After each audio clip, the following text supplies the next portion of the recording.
I kinda want to know Squidward. The audience, if you really want to get a lady in the mood, then some of these, and maybe some of these, and maybe some of these.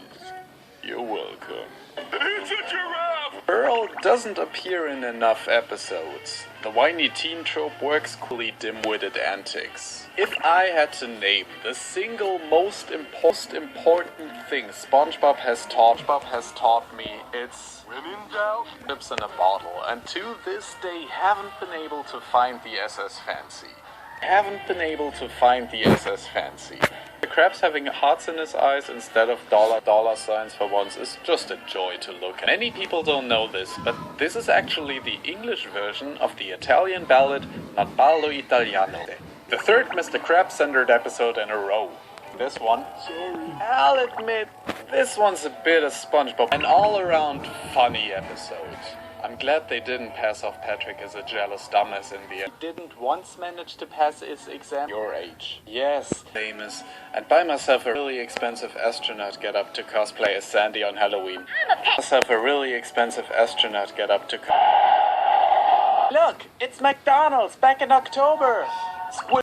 This is one of the yuck problem if what is happening was more interesting, but they really don't do a lot with the cons, just not all that rewatchable. See, up also comes with the realization that to forget about this one whenever I'm trying to think of all the seasons. One of the more gag-centered episodes, but not one of the most iconic. Can't patrol characters just for the sake of being mean, just stop. The episode that started the trend of Mr. Krabs just being overly money-hungry at times.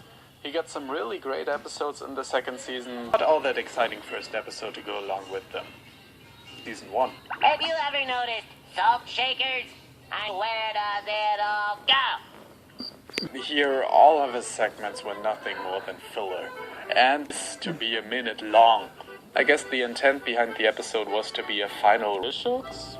Don't trust Mr. Krabs? Don't leave the burger. A really good game to go along with it. This marks the second time in this series Kenny in the shower, and it's just as good if not better than them. They really enjoy making Mrs. Puff go insane, don't they? I knew I could save. Again, one of the weaker character introductions. However, it's also the birth of, some might say this episode is stereotypical to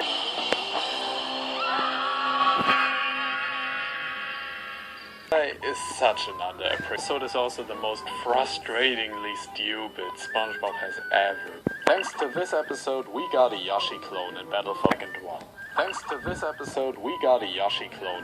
Bikini Bottom on the GBA. That's reason enough to like a twist. A disturbing episode for any 6-year-old. Andy's song was my ringtone in 5th grade. I'd like to invite you to my birthday party tomorrow. That sounds great, Miss. My ringtone in 5th grade.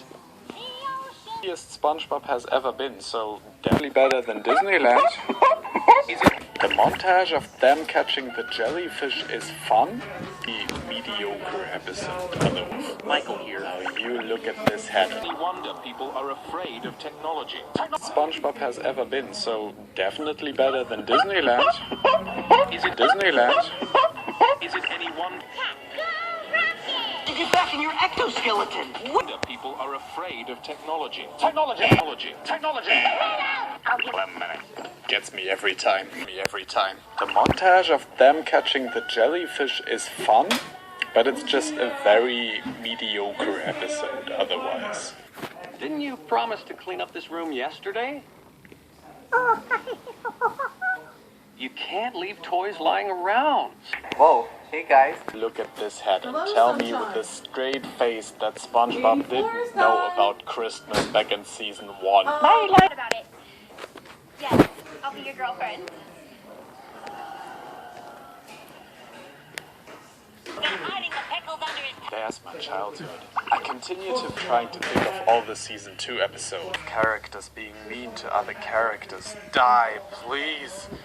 This episode does have one of the greatest lines of all time, though.